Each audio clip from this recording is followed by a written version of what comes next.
नमस्कार, मी comrade Gangadhar Gaikwad, general secretary Centre of Indian Trade Union CITU Nanded जिल्हा कमिटी। नांदेड शहरातील पूरग्रस्तांना CITU नांदेड जिल्हा मजदूर युनियनच्या वतीने आम्ही आवाहन करीत आहोत।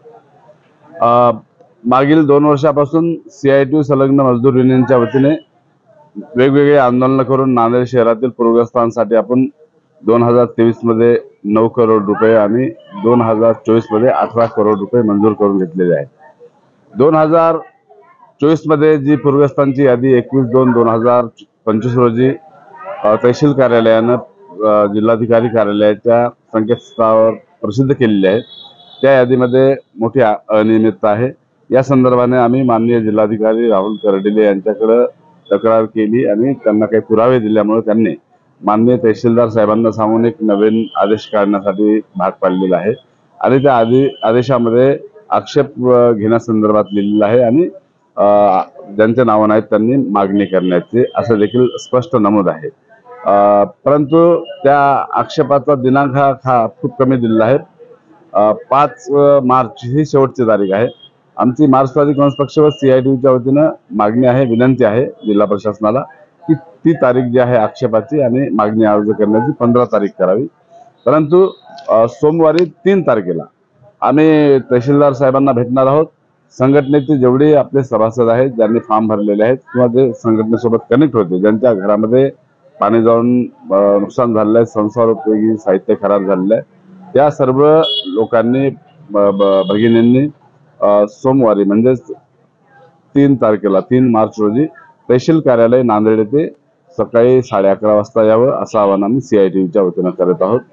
या यादीमध्ये अगोदरच्या टप्प्यामध्ये 4000 लोकांना पैसे वर्ग केलेले आहेत, त्यावेळेस आम्ही आक्षेप घेतला नव्हता कारण एक 13-14 हजार लोकांची यादी पुन्हा तयार होणार होती।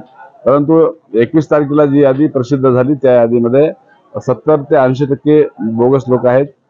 ह्या सर्व त्रुट्या ज्या आहेत त्या दुरुस्त कराव्यात आणि जे बोगस लोक आहेत त्यांचे नाव रद्द करावेत आणि किंबहुना हे सर्व प्रक्रिया त्या अपील पत्रामध्ये किंवा विहित नमुन्यात अर्ज जे दिलेला आहे तहसीलदार साहेबांनी त्याच्यामध्ये नमूद आहे, परंतु खऱ्या अर्थाने ही जबाबदारी जिल्हा प्रशासनाची आहे।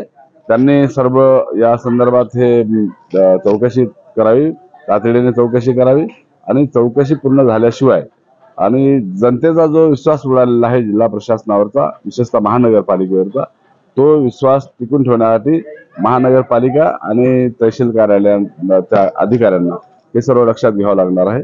आणि विशेषतः ह्यामध्ये 70% बोगस पात्र उमेदवार पूरग्रस्त केले आहेत।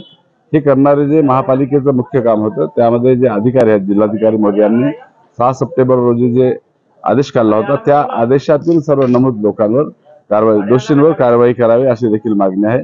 आणि पुन्हा विनंती करतोय, आवाहन करतोय आम्ही नांदेड शहरातील पूरग्रस्तांना 3 मार्च 2025 रोजी तहसील कार्यालय चिखलवाडी रोड येथे 11:30 वाजता सर्वांनी उपस्थित राहावं आणि विहित नमुन्यातील आपल्याला अर्ज दाखल करायचे आहेत। विनामूल्य अर्ज आहेत, तहसील कार्यालयामार्फत ते घ्यायचे आहेत, 1 रुपया खर्च कुणाला येणार नाही। त्यामुळे ज्यांचं नुकसान झालं आहे त्याच खऱ्या पूरग्रस्तांनी उपस्थित राहावं असं आवाहन करण्यात येतं। धन्यवाद। इन्क्लाब जिंदाबाद। जय भीम, लाल सलाम।